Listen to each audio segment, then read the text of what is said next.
फाडा की तरफ से 5 तारें आपको बाद जगह नज़र आएंगी। इस तरीके से 3 तारें ऊपर, इस तरीके से 2 तारें और नीचे। 3 तारें जो ऊपर वाली होंगी वो फेस तार होंगी, तीनों फेस होंगे। Face number 1, face number 2, face number 3। इसके अलावा एक तार और जा रही है जिसे हम स्ट्रीट लाइट के लिए इस्तेमाल करते हैं, और सबसे नीचे न्यूट्रल है। अब ये इंडिया पाकिस्तान के अंदर इसी तरीके से ये निज़ाम चल रहा है।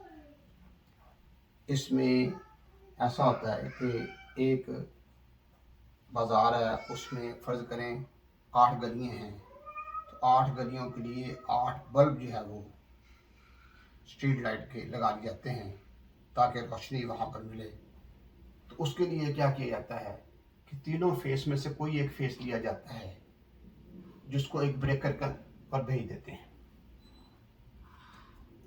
ब्रेकर जो है जब उसको ऑन करेंगे, ये जो चौथी लाइन है जिसे मैंने रेड कलर दिया है, ये स्ट्रीट लाइट के लिए ये फेस बन जाता है। तो फेस इसमें आ जाएगा, तो ये फेस ये इधर गया, ये हाफ फेस इसको आ गया, न्यूट्रल इधर से मिली, बल्ब रोशन हो गए। जब उसको हम बंद कर देंगे तो बल्ब बंद हो जाएंगे। तो इसका तरीकाकार आम रूटीन में ये होता है कि मगरिब के वक्त जो है, जब सूरज गुरूब होता है या गुरूब होने के नज़दीक होता है, हम उसको ब्रेकर ऑन कर देते हैं, जिससे लाइट जल जाती हैं। ये 4 भी हो सकती हैं, 6 भी हो सकती हैं, 8 भी हो सकती हैं, 10 भी हो सकती हैं, 12 भी हो सकती हैं। उसी हिसाब से ब्रेकर लगा लेते हैं। बाद जगह स्विच लगाया होते हैं, लेकिन ब्रेकर ज़्यादा सूटेबल है, ब्रेकर लगा लेना चाहिए। तो इस तरीके से वो ब्रेकर ऑन करेंगे तो लाइट्स ऑन हो जाएंगी, ब्रेकर ऑफ करेंगे तो लाइट ऑफ हो जाएंगी। अब उसके लिए एक स्पेशल बंदा होता है जिसकी ड्यूटी ये होती है, उसने मगरिब के वक्त जो है जाकर तमाम इलाके जो हैं जो उसके ज़िम्मे हैं, फर्ज करें उसके ज़िम्मे जो है वो 6 इलाके हैं, वो 6 के 6 इलाकों में जाकर जो है वो स्विच ऑन कर देगा, और जिस वक्त सूरज तुलू होने के करीब होगा उसके बाद उसको ऑफ कर देगा। इस तरीके से ये सिलसिला चलता है और लाइट जलती हैं और रात के दिन के वक्त बुझ जाती हैं। अब उसमें नया तरीका जो है वो ऐसे तो काफ़ी अर्से से चल रहा है। उसमें ये होता है कि इस यहाँ ब्रेकर की जगह जो है वो डार्क स्विच लगा दिए जाते हैं। डार्क स्विच क्या काम करता है, जैसे ही अंधेरा होता है तो डार्क स्विच जो है वो फेस को क्रॉस कर देता है, तो ये तार फेस बन जाती है। न्यूट्रल पहले भी हुई है, इनको न्यूट्रल फेस चाहिए बल्ब को चलने के लिए, तो बल्ब रोशन हो जाते हैं। जैसे ही दिन जो है चढ़ता है, सूरज चढ़ता है, दिन निकलता है, तो रोशनी होती है, उसके तहत जो है वो डार्क स्विच को बंद कर देता है। तो किसी बंदे की जरूरत नहीं होती, किसी बंदे की जरूरत नहीं होती, वो डार्क स्विच से काम हो जाता है। तो इस तरीके से ये तरीकाकार जो है वो तकरीबन दुनिया में हर जगह पर चल रहा है। तो ये डार्क स्विच जो है इसका बड़ा अहम किरदार है। जैसे ही जैसे अंधेरा होता है ये लाइट को चला देता है, लेकिन इसके अलावा जब कभी बादल आ जाएं, बहुत ज़्यादा बादल आ जाएं, स्पेशली काले रंग के बादल आ जाएं, फिर भी अंधेरा हो जाता है, तब भी डार्क स्विच काम करता है, तब भी लाइट्स ऑन हो जाती है। इसलिए जिस बंदे की ड्यूटी है वो ड्यूटी ख़त्म हो जाती है तो डार्क स्विच किसी जगह काम करता है। ये डार्क स्विच जो है वो छोटे छोटे भी होते हैं, बड़े भी होते हैं। अब घर के अंदर आप डार्क स्विच जो है वो मैं एक छोटा सा बल्ब लगा लें अपने कमरे के अंदर, बेडरूम के अंदर, जैसे अंधेरा होगा वो बल्ब रोशन हो जाएगा, जब दिन होगा तो बंद हो जाएगा, ऑन ऑफ करने की जरूरत ही नहीं है। इसी तरीके से साउंड स्विच होते हैं, साउंड स्विच होते हैं, जैसे ही आवाज़ कोई आती है वो साउंड स्विच काम करना शुरू कर देते हैं।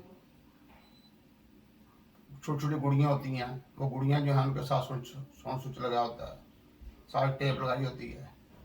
जैसे आप ताली बजाते हैं, चुटकी वगैरह बजाते हैं, वो स्विच ऑन हो जाता है, तो गुड़ियाँ हंसना शुरू कर देती है, टेप पर या रोना शुरू कर देती है। एक्चुअली वो साउंड स्विच काम कर रहा होता है। इसी तरीके से बम ब्लास्ट करने के लिए भी क्या किया जाता है कि साउंड स्विच जो है उसके साथ लगा दिया जाता है। जैसे कोई आवाज़ आती है वो साउंड स्विच ऑन होता है और बम ब्लास्ट हो जाता है। इस तरीके से ये साउंड स्विच है, डार्क स्विच वगैरह जो है इस तरीके से काम करते हैं।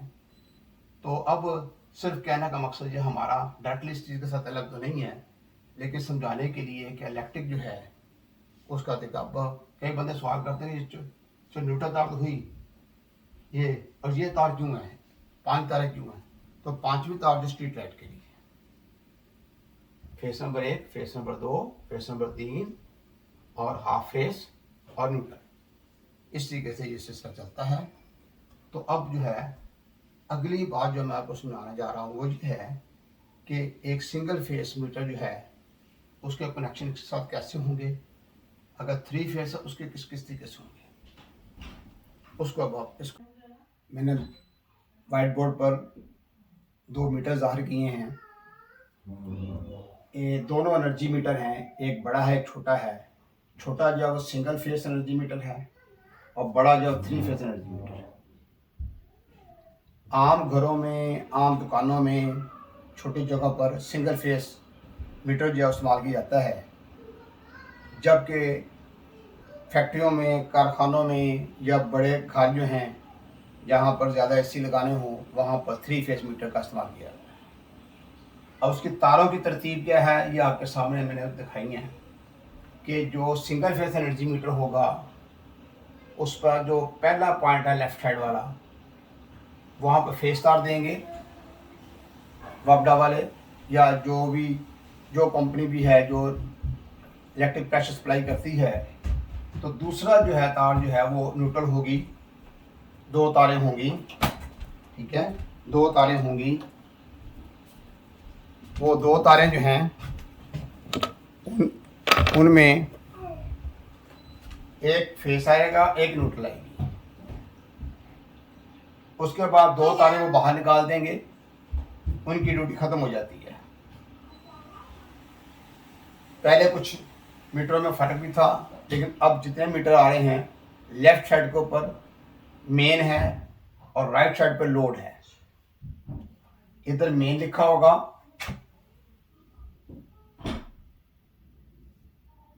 और इधर लोड होगा। लोड मेन की तारें वो लगा देंगे और लोड की तारें जो है या हम खुद निकालते हैं या वो वापडा वाले या दूसरी कंपनी वाले जो हैं वो इलेक्ट्रिक कंपनी वाले निकाल के बाहर निकाल देते हैं। इनके साथ अटैच करना है। आगे इलेक्ट्रिशियन का काम है कि इन 2 तारों से कैसे काम लेना है। इस तरीके से जो है मेन 2 तारें आएंगी और 2 तारें बाहर निकल जाएंगी। अब यहाँ पर जो फेस है टेस्टर लगा के देखेंगे कि जिस पर टेस्टर चलता है वो फेस है और जिस पर नहीं चल रहा वो न्यूट्रल है। उसके बाद इधर हम वोल्ट मीटर लगा के देख लेंगे कि कितने वोल्टेज आ रहे हैं, ठीक है। अगला यहाँ पर फिर देखेंगे कि यहाँ पे वोल्टेज आ रहे हैं। अगर इनपुट पर वोल्टेज आ रहे हैं, मेन पर भी और लोड पे भी, दोनों तरफ आ रहे हैं, इसका मतलब मीटर जो है उस अंदर से ठीक है। और अगर इधर वोल्टेज नहीं आ रहे, इधर वोल्टेज आ रहे हैं, इसका मतलब मीटर जो है अंदर खराबी है, आउटपुट वोल्टेज नहीं निकाल रहा। फिर हमें इलेक्ट्रिक सप्लाई करने वाली, इलेक्ट्रिक प्रेशर सप्लाई करने वाली कंपनी को राब्ता करना पड़ेगा और उनसे मीटर जो है चेंज करवाना पड़ेगा, क्योंकि ये उनका काम है। अगर यहाँ वोल्टेज भी आ रहे हैं तो फिर हम आगे चले जाते हैं। ये तारें जो हैं दोनों, ये एक पैनल बोर्ड में चले जाएंगी। तो पैनल बोर्ड में एक तरफ एक पट्टी लगी होगी, एल्युमिनियम की आमतौर पर होती है। उस एल्युमिनियम की पट्टी में एक बड़ा सुराख होगा, बाकी छोटे सुराख होंगे। बड़े सुराख में हम ये न्यूट्रल लगा देंगे और छोटे सुराख खाली पड़े होंगे, उन पर स्क्रू लगे होते हैं। जिस जगह के लिए भी न्यूट्रल लेके जानी है, जिस चीज़ की न्यूट्रल लेके जानी है, तो वहाँ पर ऑप्शन है कि वहाँ पर न्यूट्रल लेके जा सकते हैं। और एक सर्किट ब्रेकर जो हैं उनका सेट होता है सर्किट ब्रेकर का सेट होता है, वो सेट जो है उसके ऊपर ब्रेकर लगाए जाते हैं। वो ब्रेकर आगे देखना पड़ता है कि ब्रेकर किस चीज़ के लिए लेके जा रहे हैं, किस चीज़ के लिए ब्रेकर लगाया गया है। अगर तो वहाँ पर कोई 2 टंक एसी इस्तेमाल करना है, स्प्लिट एसी, तो वहाँ पर 20 एम्पेयर का ब्रेकर जो है वो लगाया जाता है। और अगर 1.5 टंक एसी हो तो 15 एम्पेयर का ब्रेकर लगाया जाता है। अगर एक कमरे में आम चीज़ें हैं तो 10 एम्पेयर का ब्रेकर लगा देते हैं। इस तरीके से वो ब्रेकों का एक सेट होगा, कोई 20 एम्पेयर का होगा, कोई 15 का होगा, कोई 10 का होगा। इस तरीके से वो ब्रेकर जो है वो 6 भी हो सकते हैं, 8 भी हो सकते हैं, 9 भी हो सकते हैं, 10 भी हो सकते हैं। ये डिपेंड करता है कि उस घर में कितने कमरे हैं और कितनी गुंजाइश है, उसके मुताबिक उतने ब्रेकर लगा लिए जाते हैं। फ़र्ज़ करें उस घर में 3 कमरे हैं तो हर कमरे के लिए अलग-अलग ब्रेकर लगा लिया जाता है। फ़र्ज़ करें एक कमरा जो है वहाँ पर लाइट वगैरह नहीं जल रही, पंखा नहीं चल रहा या वहाँ सॉकेट्स काम नहीं कर रही, तो पीछे जाके देखना है कि वो ब्रेकर ऑफ तो नहीं हुआ। उस ब्रेकर को ऑन करके देखें। अगर ब्रेकर ऑन हो जाता है, चीज़ें चल पड़ती हैं, तो ये ज़रूर देखिएगा कि ब्रेकर ऑफ होने की वजह क्या है। ये ना हो सॉकेट के ऊपर जो है ना आपने लोड ज़्यादा डाला हो जिसकी वजह से ब्रेकर ऑफ हो गया। या ये भी हो सकता है जैसे आप ब्रेकर ऑन करते हैं फिर ऑफ हो जाता है। तो 2 वजह होती हैं कि आगे को तारें आपस में जुड़ गई हैं, न्यूट्रल फेयर जुड़ गई हैं, जैसे ब्रेकर ऑन करते हैं साथ ही ऑफ हो जाता है। फिर उसको रिसर्च करना, देखना है कि कहाँ पर शॉर्ट सर्किट हुआ है जिसकी वजह से ब्रेकर ऑफ हो रहा है। फिर ये भी है कि बाद में ब्रेकर ख़राब होता है, ऑन करते हैं ऑफ हो जाता है साथ ही, ठीक है। तो ऐसी हालत में ब्रेकर जो है वो तब्दील कर देते हैं। तो उसमें जो आउटगोइंग तार होती है नीचे की तरफ जा रही होती है उसको खोल लेते हैं, और पीछे से अगर मेन स्विच लगाया हुआ है इधर, या आपने एक और ब्रेकर लगाया हुआ, अर्थ ब्रेकर लगाया हुआ, उसको ऑफ कर लेते हैं। अगर नहीं तो बहुत एहतियात के साथ बजरिया कम्बिनेशन प्लायर जिसके ऊपर इंसुलेशन जड़ी हो, स्क्रू ड्राइवर से उसको खोलना है, तार को बड़े एहतियात से पीछे कर लेना है और ब्रेकर को बाहर निकाल लेना है। जितने एम्पेयर का ब्रेकर लगा हुआ है उतने एम्पेयर का ब्रेकर दोबारा ला के लगा दें। बाद लोग ब्रेकर नहीं लगाते, फ्यूज लगा देते हैं, लेकिन बेहतर तरीकाकार यह है कि ब्रेकर लगा लिया जाए ताकि ज़्यादा सेफ्टी हो, ज़्यादा बेहतरी हो। इस तरीके से यानी एक सेट जो है ना ब्रेकरों का वो फेस तार पर लगा होगा, यानी तमाम ब्रेकरों को वो फेस दे दी जाएगी, और उसके बाद जो है वहाँ से अगर 6 ब्रेकर लगे हुए हैं तो 6 तारें बाहर चले जाएंगी, अगर 8 लगे होंगे तो 8 तारें चले जाएंगी। इस तरीके से वो जो ब्रेकर लगे हुए हैं उसके मुताबिक जो है फिर वो तारें आगे चलेंगी। तो ये तो है एक आम छोटा सा घर जो है जो 2 मरले का है, 2.5 मरले का है, 3 मरले का है, 4 मरले का, मैक्सिमम 5 मरले जो है उसमें सिंगल फेस हम लगा लेते हैं, मीटर, एनर्जी मीटर लगा लेते हैं। तो एनर्जी मीटर जो है जब शुरू में आए थे तो वो एनर्जी मीटर जो हैं वो बहुत छोटे हुआ करते थे, उसमें अम्पेयर बहुत कम होते थे। छोटे का मुराद ये है कि उसके अम्पेयर कम थे, 5 एम्पेयर का मीटर होते थे। वजह यह उस वक्त ना कोई लोग रेफ्रिजरेटर इस्तेमाल करते थे, ना कोई डीप फ्रीजर इस्तेमाल हो रहे थे, ना पानी वाली मोटर इस्तेमाल होती थी, घरों में नलके लगे हुए थे। तो क्या है कि लाइट जलानी है या पंखे चलाने हैं, बस इनके लिए होते थे। तो फिर वो इस तरीके से वो लोड भर के एक जब आपने मीटर लगवाना है तो उस डिपार्टमेंट की तरफ से कि एक फॉर्म होता है जो एप्लीकेशन फॉर्म है, उस एप्लीकेशन फॉर्म में आपने ना मेंशन करना होता है घर में इतने बल्ब लगने हैं, इतने पंखे हैं, इतनी सॉकेट्स वगैरह हैं, ये है, उसके मुताबिक यानी वो आपने उनको अप्लाई करना है, वो मीटर लगा देते हैं आगे। लेकिन वक्त गुजर गया और आगे काम चलना शुरू हो गया। पहले घरों में पानी वाली मोटर नहीं थी, अब पानी वाली मोटर लगा ली। अब पानी वाली मोटर पूरे घर में जितनी करंट है उससे भी ज़्यादा ले रही है। अब उन्होंने मीटर जो भेजे हैं बाद में वो 10 एम्पेयर वाले भेज दिए। 10 एम्पेयर वाले मीटर लगने शुरू हो गए। उसके बाद मज़ीद ऐसा हुआ कि लोगों ने उसके अलावा पानी वाली मोटर के अलावा रेफ्रिजरेटर भी लगाने शुरू कर दी, डिफ्यूज़र लगा दिए, वॉशिंग मशीन का इस्तेमाल किया, स्पिनर लगा दिया, माइक्रोवेव ओवन लगा दिया और चीज़ें लगानी शुरू कर दी। तो अब जो है वो 10 एम्पेयर वाला मामला जो है वो ठीक नहीं, फिर वो उन्होंने 20 एम्पेयर का मीटर भेजना शुरू कर दिया। तो 20 एम्पेयर जो है उसके ऊपर वो चीज़ें चल रही। आगे मजीद ऐसा हुआ कि लोगों ने एसी लगाने शुरू कर दिए, किसी ने एक एसी लगा, किसी ने 2 एसी लगा दिया। अब अकेला एक एसी जो है विंडो एसी उसके चलते थे वो 10 से 11 एम्पेयर लेता था। स्टार्टिंग के वक्त जो है उसे 30, 35, 40 एम्पेयर का झटका लेना है। अगर वहाँ 5 एम्पेयर का लगा होगा या 10 एम्पेयर का एनर्जी मीटर लगा होगा, वो एनर्जी मीटर ओवर हीट होकर ख़राब हो जाएगा।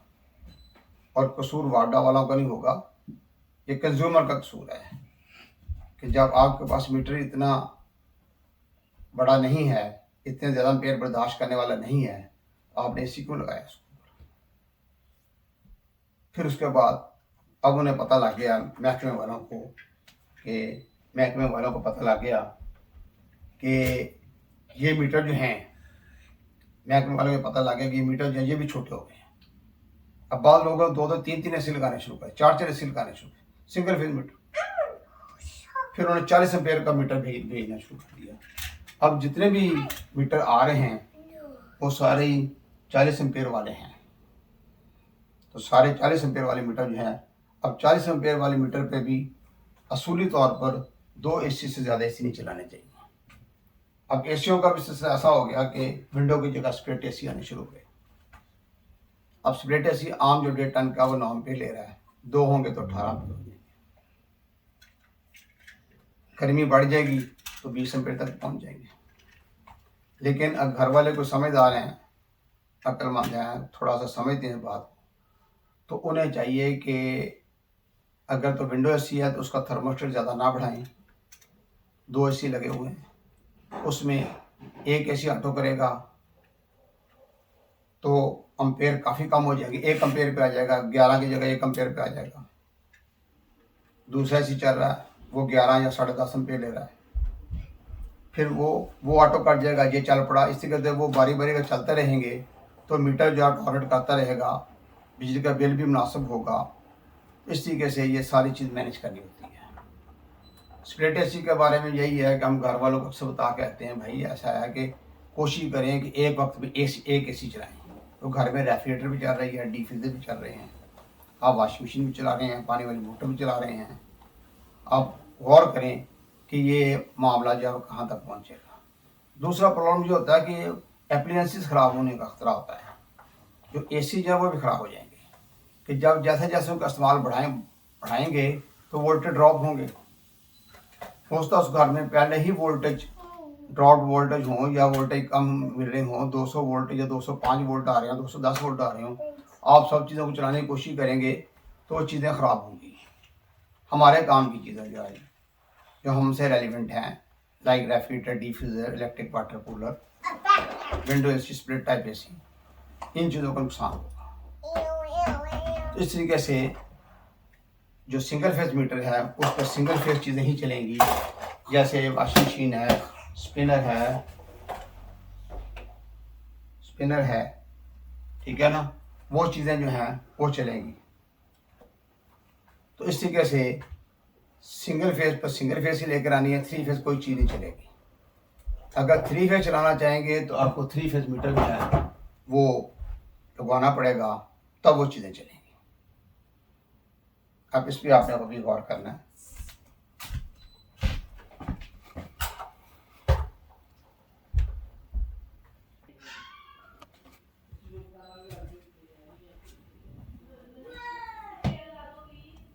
तो सिंगल फेस मीटर जो है इसके बारे में बता रहा था कि सिंगल फेस मीटर जो है वो छोटे घरों में, दुकानों में आमतौर पर इस्तेमाल होता है, जबकि 3 फेस एनर्जी मीटर जो है अगर किसी का आदमी ने, शख्स ने बड़ा घर बना लिया है 10, 15, 20 मरले या उससे बड़ा, तो उसके लिए फिर 3 फेस एनर्जी मीटर को अप्लाई करेगा। 3 फेस एनर्जी मीटर जो है, जो आप लगाएंगे तो उसमें तीनों फेस मिल जाएंगे और एक न्यूट्रल मिल जाएगी। अब एनर्जी मीटर जो आपके सामने है, इसमें 8 पॉइंट हैं। तो जो पहला पॉइंट है वहाँ ऊपर लिखा हुआ M1, मेन, पहला मेन यानी पहला फेस, पहला मेन पहला फेस। उसके साथ लिखा हुआ L1। L1 से हम, L का मतलब लोड है, तो पहला लोड हमारा आगे चलेगा। तो वागडा वाले या जो जो एनर्जी मीटर सप्लाई करने वाले हैं, वो पहला सुराख, तीसरा सुराख, पांचवा सुराख और सातवां सुराख जो है उसको इस्तेमाल करेंगे। उन सुराखों में तारे लगाकर स्क्रू के जरिए कस देंगे, उनकी ड्यूटी ख़त्म हो जाती है। असूली तौर पर उन्होंने मीटर लगा दिया, आपको 3 फेस और एक न्यूट्रल जो है प्रोवाइड कर दी। अब वो सेफ्टी के लिए कोई शख्स चोरी ना करे, उसके लिए क्या करते हैं, वो 3-4 तारे और बाहर निकाल देते हैं। जहां पर M1 लगाया उसके साथ ही L1 बाहर निकाल दी तार। जहां पर दूसरा फेस लगाया है M2, उसके साथ ही L2 से दूसरा फेस डाउन किया। फिर M3 यानी तीसरा फेस लगाएंगे और तीसरे फेस L3 लोड का तीसरा फेस नीचे आ गया। और N लगाएंगे न्यूट्रल, न्यूट्रल के साथ न्यूट्रल निकाल दिया। इस तरीके से 3 फेस और एक न्यूट्रल जो है वो प्रोवाइड करेंगे, और हम भी 3 फेस और एक न्यूट्रल जो है वो निकाल लेंगे पीछे। इस तरीके से जो है ये उनकी ड्यूटी खत्म हो जाएगी। अब जो है आगे डिस्ट्रीब्यूशन जो है वो तरीकाकार क्या है, तो पहला फेस जो है उस पर भी एक फ्यूज लगाया जाएगा, दूसरे फेस पे फ्यूज लगाया जाएगा, तीसरे फेस पे फ्यूज लगाया जाएगा, जबकि न्यूट्रल पर कोई फ्यूज नहीं लगाया जाएगा। ये बातें मैं इसलिए आपको समझा रहा हूं कि बाज़ औक़ात हमें इनकी ज़रूरत पड़ती है। फॉल्ट इधर होता है, एसी ठीक होता है, अब घर जाते हैं एसी नहीं चलता, तो जब तक एसी नहीं चलेगा तो कस्टमर जो है वो तो सेटिस्फाई नहीं होता है। अब एसी इलेक्ट्रिक प्रॉब्लम की वजह से नहीं चल रहा, इलेक्ट्रिक प्रॉब्लम की वजह से नहीं चल रहा। अब जो जिस फेस पे एसी चलना है वहां फेस ही नहीं पहुंच रहा। अब वो फेस नहीं पहुंच रहा, हो सकता है कि इलेक्ट्रिक सप्लाई वाली कंपनी जो है उसकी तरफ से वो फेस ना आ रहा हो। फिर हमें उस इलेक्ट्रिक सप्लाई करने वाली कंपनी जो है उसको कंप्लेन करनी पड़ेगी ताकि वो फेस प्रोवाइड करे। पीछे से फेस किसी तार जो है उसे लूज हो गया, उतर गया, तो फेस नहीं पहुंच रहा, तो उनका काम है उस जॉइंट को पक्का करें, या उनका को ज़ाती खराबी है, उनकी खराबी है वो दूर करें, तो फेस प्रोवाइड करें। आर्जी तौर पर हम दूसरे फेस जो है उसको यूज़ करके वो एसी को चला देते हैं और कस्टमर को दिखा देते हैं कि भाई आपका एसी ठीक है, जो आपके चार्जेस हैं वो आप लें। तो इस तरीके से जो है ये सिलसिला जो चलता है। तो इसलिए इनको समझना बहुत ज़रूरी है, बहुत ही ज़रूरी है। अब बाज़ औक़ात ये होता है कि पहला फेस के साथ न्यूट्रल चेक किया तो 230 वोल्टेज है, दूसरे फेस के साथ न्यूट्रल को चेक किया तो 180 वोल्टेज हैं, तीसरे फेस का चेक किया तो 220 वोल्ट हैं। तो इसका मतलब फेस नंबर 2 जो है वहाँ पे 180 वोल्टेज आ रहे हैं। उस पर अगर हम एसी चलाएंगे वो थोड़ी देर चलने के बाद वो बंद हो जाएगा, गर्म हो जाएगा, कंप्रेसर गर्म होकर वो बंद हो जाएगा। तो कस्टमर कहेगा ये थोड़ी देर चलता है, जब बंद हो जाता है तो फिर आप उन्हें बता सकते हैं कि ये जो फेस है ये फेस वीक है, ठीक है ना। अगर दूसरा फेस फ्री है, ठीक है, या वो जो है जिसमें 230 वोल्ट आ रहे हैं, उस फेस को आप एसी के लिए इस्तेमाल करें। एसी चलाएं, एसी बिल्कुल सही चलेगा अगर वो ठीक है, चलता रहेगा, अम्पेयर भी ठीक होंगे।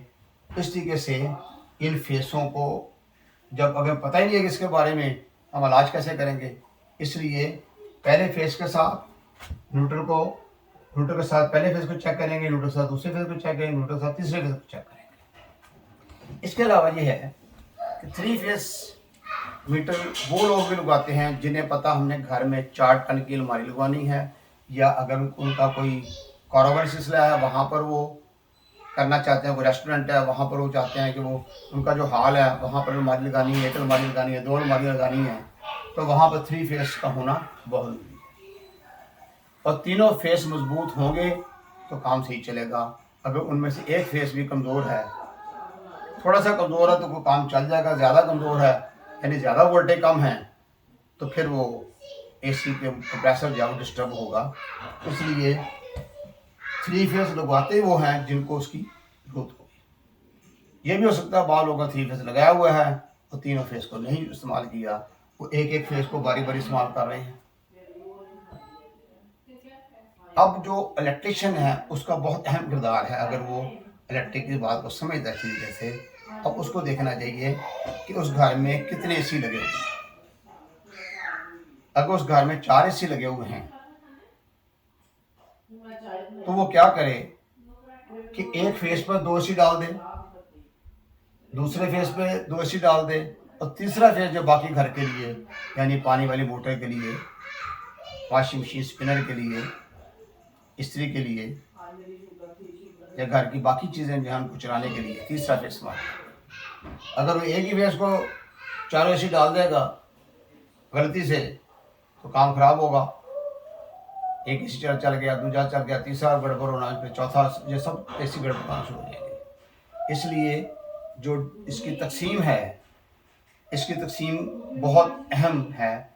जब भी इनको तकसीम करने के बाद चीज़ों को चला कर टॉन्ग टेस्ट मीटर जो मैंने आपको पहले दिखाया था उसको अम्पेयर पर रख कर उसको बारी बारी तीनों फेस पर चेक करें कि अम्पेयर मिलते जुलते हैं तो ठीक है।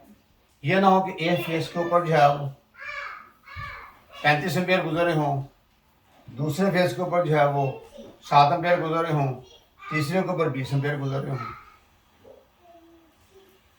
इसका मतलब ये है कि जिसमें 4 एम्पेयर गुजरे हैं वो फेस पर लोड बहुत कम है। तो लोड ऐसे होना चाहिए कि तकरीबन मिलते जुलते एम्पेयर हो जाएं। फर्ज करें एक में 20 एम्पेयर गुजर रहे हैं, एक में 18 गुजर रहे हैं, एक में 22 गुजर रहे हैं, तो ये तो मिलते जुलते एम्पेयर हैं, जिससे फिर काफ़ी अर्से तक वो चीज़ें ख़राब नहीं होगी और ना ही मीटर ख़राब होगा, ना तारें जलेंगी, ना कोई नुकसान होगा। ये उस पर डिपेंड करता है जिसने आगे घर में काम किया है, पूरे घर में वायरिंग की है, ठीक है ना। वायरिंग को मद्देनजर, वायरिंग को जब करना है इस चीज़ को मद्देनजर रख लेना है कि तीनों फेस के अंदर मिलते जुलते एम्पेयर होने चाहिए। ये चीज़ जो बहुत है। ये 3 फेस के बारे में है। अब 3 फेस के ये जो तीनों फेस हैं इनके ऊपर हम 3 फ्यूज़ लगाएंगे और तीनों फ्यूज़ों के ऊपर मेन ब्रेकर लगाएंगे। मेन ब्रेकर के आगे दूसरे ब्रेकर लगाएंगे। अब पाकिस्तान में ब्रेकर अक्सर लगाए जा रहे हैं, एक पट्टी है, फिर दूसरी पट्टी है, फिर तीसरी पट्टी है। पहली पट्टी में ब्रेकरों का सेट है, दूसरी पट्टी में ब्रेकरों का सेट है, तीसरी पट्टी में ब्रेकरों का सेट है। पहली पट्टी पहला फेस, दूसरी पट्टी दूसरा फेस, तीसरी पट्टी तीसरा फेस। इस तरीके से उन ब्रेकर्स के आगे हम तारे निकाल लेते हैं। लेकिन सऊदी अमेरिका में ऐसा नहीं है। उसमें एक पैनल बोर्ड बना लिया जाता है। पैनल बोर्ड जो है उसके दाएं बाएं ब्रेकर लगे हुए हैं। तो जो पाकिस्तान में हैं उनमें एक न्यूट्रल और फेस से चेक करेंगे तो वो 220 वोल्ट होंगे, दूसरे के साथ तकरीबन 220, तीसरे 220 तकरीबन न्यूट्रल से चेक करेंगे। फेस टू फेस चेक करते हैं तो 440 हम कहते हैं, लेकिन अमली तौर पर 415, 410, 400, 390, 380, ये इस तरीके से face to face, face number 1 को फेस नंबर 2 के साथ चेक करेंगे। वोल्ट मीटर को 600 वोल्ट पे रखेंगे। टॉन्ग टेस्ट मीटर का वोल्ट मीटर को या वोल्ट मीटर लेंगे 600 वोल्ट का, तो चेक करेंगे पहला फेस को दूसरे फेस के साथ, पहले फेस को तीसरे फेस के साथ और दूसरे फेस को तीसरे फेस के साथ। इस तरीके से अगर तीनों फेस टू फेस जो हैं वो 380 या 375 या 370 ऊपर हैं तो तब आपने 3 फेज को चीज़ चलानी है या 4 टन की अलमारी को चलाना है, अदरवाइज नहीं। अब ये होता है कि पहले फेज के साथ दूसरा फेज चेक किया 220 वोल्ट, पहले को तीसरे के साथ चेक किया 225 वोल्ट, अब दूसरे को तीसरे का चेक किया तो वोल्टेज इंतहाई कम, यानी 100, 105, 10 इस तरीके से। इसका मतलब यह है उस कंपनी की तरफ से खराबी है, तब भी वो 4 टन की अलमारी काम नहीं करेगी। तो न्यूट्रल के साथ तीनों फेसों को चेक करना, फेस टू फेस भी चेक करना है। अगर ये इस तरीके से ठीक है तो काम चलेगा, अदरवाइज। इसी तरीके से जो बर्फ़ खाने हैं वहाँ पे भी 3 फेस मीटर इस्तेमाल किए जाएंगे, क्योंकि वहाँ पर बड़ी बड़ी मोटरें हैं, 150 हार्स पावर की, 200 हार्स पावर की मोटर हैं, जो कंप्रेसर को चलाती हैं। ओपन टाइप रिसिप्रोकेटिंग कंप्रेसर लगे होते हैं, बहुत बड़े कंप्रेसर लगे होते हैं, उनको चलाने के लिए मोटर होती है। इसके अलावा भी छोटी छोटी मोटरें हैं, वो भी इस्तेमाल होती हैं वहाँ पे, इसलिए 3 फेज जो है ना वो ज़्यादा सूटेबल है, वो चलाए जाते हैं। ऐसे ही लूमो की फैक्ट्री है, वहाँ पे 3 फेज लगाए जाते हैं। तो फैक्ट्रियों में, बड़े घरों के अंदर 3 फेज मीटर लगाए जाते हैं। बाद लोग ऐसे भी कर लेते हैं कि एक इलाके की सप्लाई आ रही है, एक दूसरे इलाके की सप्लाई आ रही है, 2 मीटर लगाए हुए हैं, 2 3 फेज लगाए हुए हैं। अगर एक इलाके की सप्लाई नहीं आ रही तो दूसरे इलाके से तो उसको यूज़ कर लेते हैं। घर में यानी मोस्टली उन घर में वोल्टेज मौजूद रहते हैं। और ऐसा भी है कि अगर फर्ज करें इलेक्ट्रिक सप्लाई करने वाली कंपनी की तरफ से वोल्टेज नहीं आ रहे, जनरेटर रखे हुए 3 फेज, उसको कन्वर्ट कर लेते हैं, चेंज ओवर लगाए होते हैं। वो चेंज ओवर यही करता है कि आगे सप्लाई देनी है, एक तरफ लिखा हुआ इलेक्ट्रिक सप्लाई का नाम, जैसे कि पाकिस्तान में वापडा है, वापडा लिखा हुआ, दूसरी तरफ जनरेटर लिखा हुआ। तो वापडा वाले नॉब करने की तरफ, जनरेटर की तरफ कर देते हैं, ताकि उनका काम चलता रहे और वो काम स्टॉप ना हो। क्योंकि कुछ फैक्ट्री ऐसी हैं अगर वो बंद होती है तो बहुत नुकसान होता है। तो वो क्या करते हैं कि वापडा की सप्लाई जैसे गई, जनरेटर को ऑन कर लिया। जनरेटर जो है वो डीजल पे चल रहा है या गैस पे चल रहा है, जैसे भी चल रहा है, वो फिर जनरेटर को मतलब आ सकता है कि जनरेटर जो है वो कितने किलो वाट का है, कितने हज़ार वाट का है, आगे कितना लोड है, उसके मुताबिक जनरेटर लगाना होता है। तो ये 3 फेस के बारे में मैंने आपको मालूमात दी हैं, वो इसलिए कि हमारा किसी न किसी किस्म के साथ तल्लुक़ होता है, ठीक है। बाद दफ़ा ऐसा है कि 4 टन की अलमारी है, ठीक है, वो तीनों फेस भी आ रहे हैं, तो उनको चलाते हैं, उसमें वो कंप्रेसर नहीं चलता, या रोटी कंप्रेसर लगा है या पिस्टन है वो नहीं चल रहा। तो अब जो है ना वो बंदे बैठे हुए हैं परेशान, बैठे कि फेस तो तीनों आ रहे हैं, लेकिन उसमें ऐसा होता है कि अगर फेस चेंज हो जाए तो रोटी जो है वैसे उल्टा सीधा चलने की बजाय उल्टा चलना शुरू हो जाता है, जिससे गैस आगे मूव नहीं करती। वो परेशान होते हैं। जैसे आप फेस को, कोई फेस नंबर 1 को 2 के साथ, फेस नंबर 1 को 3 के साथ, या 3 को 2 के साथ आपस में कोई से, यानी उस एसी को बंद करके, ठीक है ना, पीछे से ऑफ करके बड़े एहतियात के साथ, जहाँ फेस नंबर 2 लगा वो तार उतारें, 3 पे लगा दें, 3 के 2 पे लगा दें, उसके बाद चलाएं, वो काम सही हो जाएगा। ये अपने शोबे के साथ इस तरीके से भी इसका ताल्लुक बनता है, इसलिए 3 फेस को, सिंगल फेस को समझ लेना है।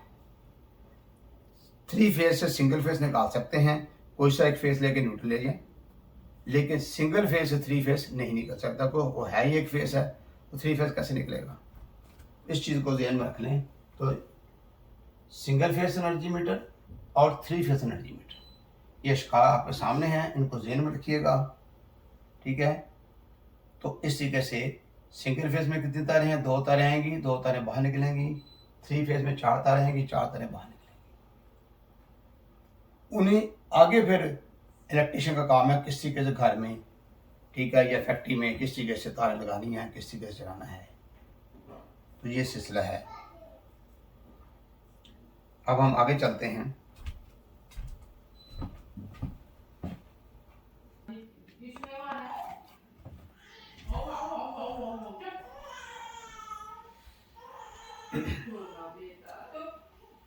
अगर हम किसी एक बल्ब को या बल्ब के अलावा किसी और चीज़ को चलाना चाहें जो सिंगल फेस पे है, तो इसको एक न्यूट्रल तार चाहिए, एक फेस तार चाहिए।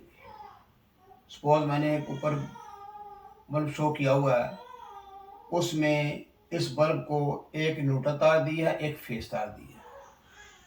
अगर वो न्यूट्रल फेस हैं और बल्ब को दे दी जाए और बल्ब होल्डर में बल्ब लगाया जाता है, तो बल्ब होल्डर में 2 तारें लगा दी जाती हैं, बल्ब लगाया जाएगा। उसके बाद पीछे से न्यूट्रल फेस देंगे तो बल्ब रोशन हो जाएगा। शर्त यह है कि न्यूट्रल फेस हो। अकेला फेस होगा तब भी बल्ब रोशन ही होगा, अकेली न्यूट्रल होगी तब बल्ब रोशन ही होगा।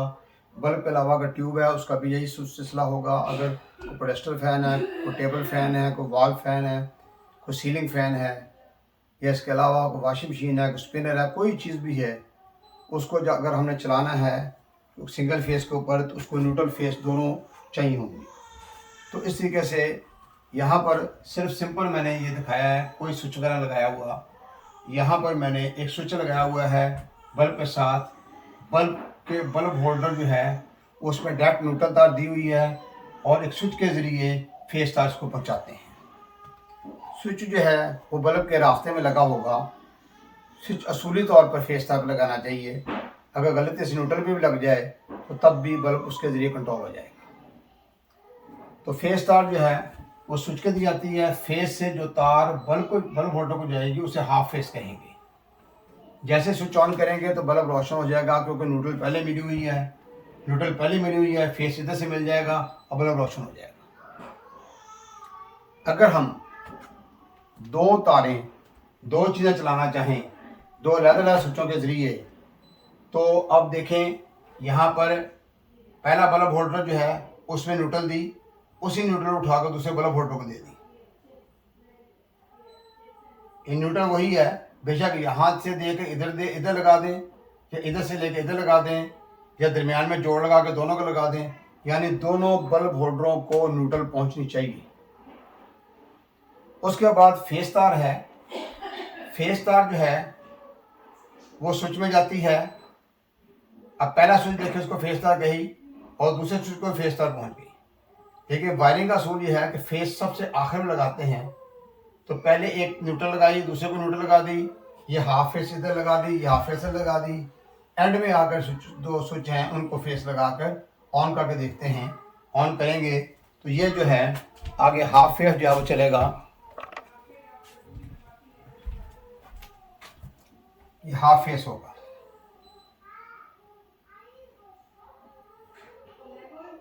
हाफ फेस इसलिए कहते हैं इसको कि अगर जो है स्विच ऑन करेंगे तो बल्ब रोशन होगा, फेस चला जाएगा। जब ऑफ करेंगे फेस नहीं होगा। कभी फेस होगा कभी नहीं होगा। स्विच ऑन करने में फेस आगे चला जाएगा, इसलिए इसको हाफ फेस कहते हैं। तो यानी जो भी चीज़ चलने वाली है स्विच के ज़रिए जो तार को जाएगी उसको हाफ फेस कहेंगे। तो ये एक छोटा से 2 सर्कल मैंने छोटे बनाए हैं आपके सामने। इसी तरीके से अगर 10 स्विच हों, 10 बल्ब हों, इसी तरीके से कनेक्शन हो जाएंगे कि जितने भी बल्ब होल्डर हैं 10 के 10 बल्ब होल्डर जो हैं 10 के 10 बल्ब होल्डरों को न्यूट्रल पहुंचा दी जाएगी, और 10 के 10 बल्ब होल्डरों के साथ हाफ फेस भी होगी दूसरी तरफ, और 10 ही स्विच लगे होंगे। अब 10 स्विच के जरिए 10 आप बल्बों को रोशन, जौन सा स्विच ऑन करेंगे वो बल्ब रोशन हो जाएगा। और ये भी हो सकता है कि स्विच एक ही लगा दें और 10 के 10 बल्ब रोशन करना चाहें, तो एक स्विच से इनपुट जो है उसकी जो स्विच की होगी उसको फेस लगेगा, आउटपुट से 10 तार निकलेंगी, 10 बल्बों को मिल चल जाएंगी। जैसे स्विच ऑन करें 10 के 10 बल्ब रोशन हो जाएंगे। और ये भी हो सकता है कि इससे एक तार निकालें और वो तार घुमा के तमाम बल्ब होल्डर में घुमा दें, वही ठीक है ना। तो स्विच ऑन करेंगे तो तमाम को फेस मिल जाएगी, वो तमाम बल्ब रोशन हो जाएंगे। इस तरीके से सिलसिला चलता है। तो घरों में जो भी चीज़ें चलती हैं वो पैरेलल में चलती हैं, उनको एक न्यूट्रल दी जाती है, जैसे ही फेस मिलता है वो चीज़ चल जाती है। स्विच अगर नहीं लगाते दो तारें पकड़ के आपस में जोड़ देते हैं, फेस और इसकी हाफ फेस जो बनानी है आप तब भी वो चल जाएगा, लेकिन वो महफूज तरीका नहीं है। स्विच जो है महफूज तरीका है कि हम छोटा बच्चा भी इसको ऑन करता है तो उसको पता होता है मैं ऑन करूँगा तो पंखा चल पड़ेगा, इसको ऑन करूँगा तो ट्यूबलाइट जल जाएगी, इसको ऑन करूँगा तो बल्ब जल जाएगा। ठीक है, ये चीज़ होती है इस तरीके से। अगर किसी जगह सॉकेट है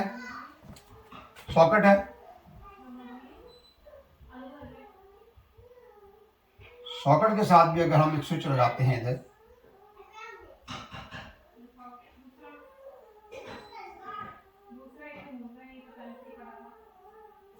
और इसका तरीकाकार ये है कि सॉकेट को भी न्यूट्रल जो है वो हम डायरेक्ट दे देते हैं और हाफ फेस सीधे से दे दी, पीछे से फेस दे दिया। 220 वोल्ट है तब भी 110 वोल्ट है तब भी यही तरीका का होगा। 110 वोल्ट के लिए भी वायरिंग का तरीका वही है, 220 वोल्ट के लिए भी वही है। 220 वोल्ट पे ये होगा कि 220 वोल्ट की चीज़ें चलेंगी, 110 वोल्ट 110 वोल्ट की चीज़ें चलेगी। सॉकेट के अंदर भी दो सुराख हैं, एक जो है वो तार न्यूट्रल दे दी जाएगी और दूसरी हाफ फेस होगी और पीछे से फेस मिलेगा। स्विच ऑन होने पर तो वो जो सॉकेट है वो एक्टिव हो जाएगी, जैसे फीमेल प्लग भी कहते हैं। ये चीज़ जो है ध्यान में रखिएगा। इस तरीके से ये वायरिंग जो है इसकी बुनियादी असूल यही है, ठीक है ना। पूरे घर की वायरिंग इन्हीं असूलों पे चलती है, इन्हीं असूलों पे चलती है कि कौन सी चीज़ चलानी है। लेकिन इसमें एक बात याद रखिएगा कि जो सी चीज़ चलानी है उसके साथ जो तार लगनी है वो तार जो है उसकी करंट कैरिंग कैपेसिटी जो है वो कितनी है। फर्ज करें घर में आपने 2 टन की एसी लगाना है तो वहाँ पर आपने बारीक तार इस्तेमाल नहीं, 329 की तार इस्तेमाल नहीं करनी, 744 की तार इस्तेमाल करनी है, अच्छी किस्म की कॉपर वाली। और अगर 1.5 टन की एसी है तो 736 की तार जो है, 36 उसकी गेज होती है, 7 तारें होती है उसके अंदर। अच्छी क्वालिटी की तार अगर डाली हो, अकेली के लिए तार भी डली होती है, बाद दफा जो है जोड़ा तारों का इकट्ठा होता है वो भी लगाया जा सकता है, अकेले के लिए तार डाली जा सकती है। जब ये वायरिंग करनी है, वायरिंग करते वक्त इस बात को मद्देनजर रखना है कि जो यानी लोड है उसके मुताबिक तारें डालनी है। अगर आगे लोड ज़्यादा है तो तारें मोटी डालनी है, अगर लोड कम है तो तारें बड़ी डालनी है। लाल पंप है उसके साथ 729 की तार जो है कम से कम होनी चाहिए, अगर 736 की हो तो और बेहतर है। लेकिन घर में स्त्री जहाँ चलानी है वहाँ 736 की तार 736 तार हो, और जहाँ पर आम चीज़ें चलानी है यानी बल्ब वगैरह चलानी, ट्यूबें वगैरह चलानी है, वॉशिंग मशीन, ये 329 की तार जो है वो भी अच्छी क्वालिटी के घर में इस्तेमाल करनी चाहिए। अगर अच्छी तारें इस्तेमाल की जाएं, एक समझदार इलेक्ट्रिशियन काम करे तो कई साल तक कोई प्रॉब्लम नहीं होता। अब तो सर्किट ब्रेकर लगे हुए हैं, सर्किट ब्रेकर लगे हुए हैं तो ख़तरे वाली बात ही नहीं कोई भी। सर्किट ब्रेकर इस्तेमाल करें, तार प्रॉपर इस्तेमाल करें, अच्छी किस्म की तार इस्तेमाल करें। आगे जो इसके इलेक्ट्रिक की जो सामान है, स्विच वगैरह, सॉकेट वगैरह, वो अच्छी किस्म के हों, और जो जितने भी तारें लगानी हैं कोई कनेक्शन लूज़ ना हो, और जो चीज़ चलानी है वो उसी के मुताबिक होनी चाहिए। अगर घर में वायरिंग बिल्कुल सही हुई है, प्रॉपर तरीके से हुई है, तारें भी सही डली हुई हैं, तो फिर 100 साल भी गुजर जाएंगे, घर में शॉर्ट सर्किट नहीं होगा, ना नुकसान होगा। इस तरीके से बाद दफा कहते हैं जी फलां जगह फलां फैक्ट्री में आग लग गई है, फलां जगह आग लग गई है। तो आग लगने की वजह ये होती है कि इलेक्ट्रिक की वजह से आग लग गई, तो उसकी वजह यह है कि तारें हल्की डाली हुई हैं, लोड आगे ज़्यादा है, तो जिसकी वजह से वो आग लगने का खतरा होता है। अगर तारें भारी हैं, ठीक है ना, आप फर्ज करें किसी जगह पर 10 एम्पेयर गुजरने हैं तो आप वहाँ पर 30 एम्पेयर की बर्दाश्त करने में तार डालें या 40 एम्पेयर बर्दाश्त करने में तार डालें। अगर वहाँ पर 10 एम्पेयर की डाल देते हैं, मौके पर काम चलता जाएगा, तार गर्म होती जाएगी, एक वक्त ऐसा आएगा क्योंकि न्यूट्रल फेस करीब करीब जा रही हैं, इंसुलेशन उतरता है, आपस में जुड़ती हैं, शॉर्ट धमाका होता है, शॉर्ट हो जाता है, या तारें गर्म होकर जलती हैं, फिर आग लगती है। इसलिए कभी भी शॉर्ट सर्किट नहीं होगा अगर तारें प्रॉपर तरीके से लगाई जाएं, कोई प्रॉब्लम नहीं आएगा। तो ये वायरिंग के बारे में मैंने आपको टिप्स दी हैं, ठीक है। इसी के बारे में आपको मैं